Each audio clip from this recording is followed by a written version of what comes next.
हरे कृष्णा। प्रिय श्रोताओं, आप सभी का हमारे YouTube चैनल त्योहार गाइड पर स्वागत है।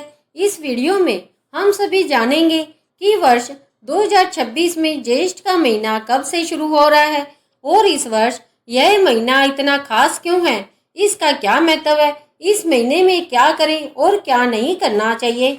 ज्येष्ठ महीने में पूजा करने की विधि क्या है, तो चलिए आज की वीडियो आरंभ करते हैं। साल 2026 में हिंदू पंचांग के अनुसार ज्येष्ठ का महीना 2 मई 2026 से शुरू हो रहा है और यह 29 जून 2026 तक रहेगा। इस बार अधिक मास यानी कि मलमास के संयोग के कारण यह पवित्र महीना 2 महीने का होगा, जिसमें भगवान विष्णु और हनुमान जी की पूजा का विशेष महत्व है। ज्येष्ठ मास हिंदी कैलेंडर का तीसरा महीना है। ज्येष्ठ में सूर्य की तपिश बढ़ जाती है। ज्येष्ठ में 9 तपा भी होता है, जिसमें भीषण गर्मी पड़ती है।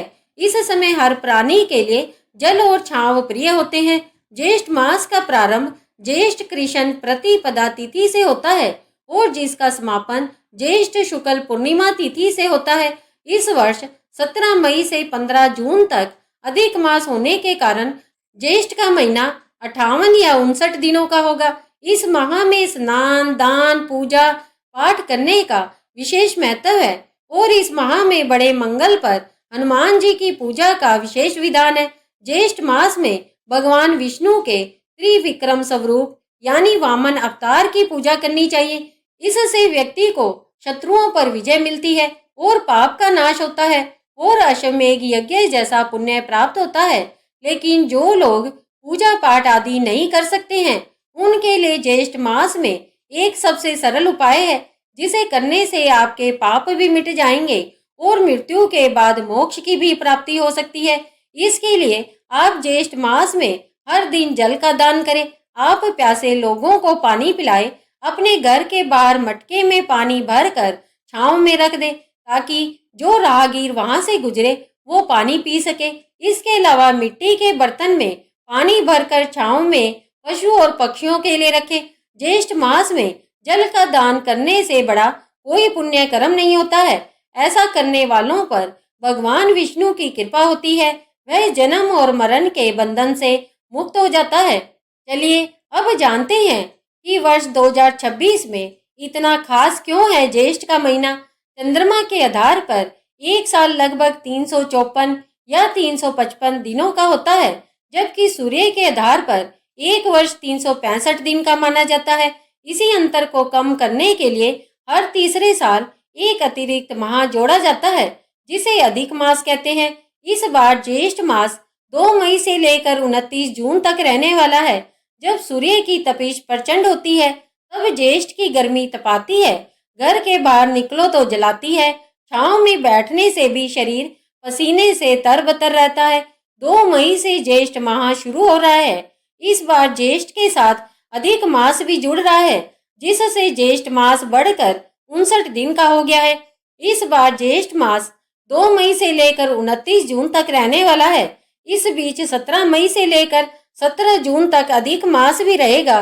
चलिए जानते हैं कि अधिक मास क्या है। चंद्रमा के आधार पर एक साल लगभग 354 या 355 दिनों का होता है, जबकि सूर्य के आधार पर एक वर्ष 365 दिन का माना जाता है।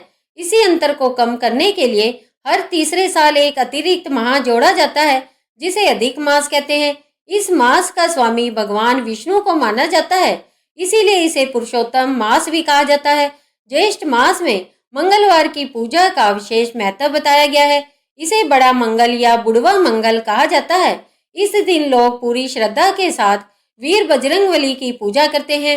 हालांकि इस बार ज्येष्ठ में 4 या 5 की जगह 8 बड़े मंगल आने वाले हैं। इस बार ज्येष्ठ के महीने में 5 मई, 12 मई, 19 मई, 26 मई, 9 जून, 16 जून और 23 जून बड़ा मंगल पड़ रहा है। इसके अलावा 13 मई को अपरा एकादशी, 16 मई को शनि जयंती और वट सावित्री व्रत है। 25 मई को गंगा दशहरा और 25 जून को निर्जला एकादशी मनाई जाएगी। अब चलिए जानते हैं ज्येष्ठ के महीने में कैसे पुण्य फल कमाया जाए। ज्येष्ठ के महीने में गंगा स्नान परम पुण्यकारी माना गया है, इसीलिए इस महीने में समय मिलते ही गंगा में आस्था की डुबकी जरूर लगाए। ज्येष्ठ महीने में रविवार का व्रत रखने का बहुत महत्व है। पूजा के बाद दान पुण्य के कार्य भी करें। इस महीने जल का दान करना या जल के पात्र का दान करना बहुत ही शुभ माना गया है। पशु पक्षियों के लिए पीने का पानी रखें। पेड़ पौधों को नियमित पानी दें। आप सत्तू या मौसमी फलों का दान भी कर सकते हैं। चलिए अब जानते हैं ज्येष्ठ माह की पूजा विधि क्या है। ज्येष्ठ माह में हनुमान जी की पूजा से बड़ा लाभ मिलता है। इस माह के सभी मंगलवार को लाल या केसरिया रंग के कपड़े पहनकर हनुमान जी की पूजा करनी चाहिए। पूजा के दौरान बजरंग बली के सामने चमेली के तेल का दीपक प्रज्वलित करें। हनुमान जी को रोट का भोग विशेष रूप से प्रिय माना जाता है, इसीलिए इसे अर्पित किया जा सकता है। साथ ही लड्डू, गुड़, चना या नारियल भी भोग के रूप में चढ़ाया जा सकता है। यदि आप चाहे तो इस दिन हनुमान जी को चोला भी चढ़ा सकते हैं। इसके लिए चमेली के तेल में सिंदूर मिलाकर उनका लेप तैयार करें और उसे प्रतिमा पर लगाएं। फिर हनुमान चालीसा, बजरंग बाण या हनुमान अष्टक का पाठ करें। ज्येष्ठ के महीने में दिन में सोना नहीं चाहिए। मसालेदार भोजन का सेवन नहीं करना चाहिए। लहसुन, राई और अन्य गर्म तासीर वाली चीजों से बचना चाहिए। बैंगन का सेवन नहीं करना चाहिए। बड़े पुत्र या पुत्री का विवाह इस माह में नहीं करना चाहिए। पानी का व्यर्थ उपयोग नहीं करना चाहिए। इस माह में दिन में केवल एक बार भोजन करने का प्रयास करना चाहिए। प्यासे व्यक्ति को बिना पानी पिलाए नहीं जाने देना चाहिए। शरीर में जल स्तर बनाए रखने के लिए पर्याप्त पानी पीना चाहिए। जल का सही और संतुलित उपयोग करना चाहिए। हिंदू धर्म में ज्येष्ठ मास का विशेष महत्व इसीलिए भी माना जाता है क्योंकि इसी मास में गंगा का धरती पर अवतरण हुआ था। इसी कारण इस मास में गंगा दशहरा का पर्व मनाया जाता है। मान्यता है कि इस दिन गंगा स्नान करने के बाद दान करने से व्यक्ति को हर तरह के पापों से मुक्ति मिल जाती है और मोक्ष की प्राप्ति होती है। इसके साथ ही इसी महीने में भगवान राम अपने परम भक्त हनुमान जी से मिले थे।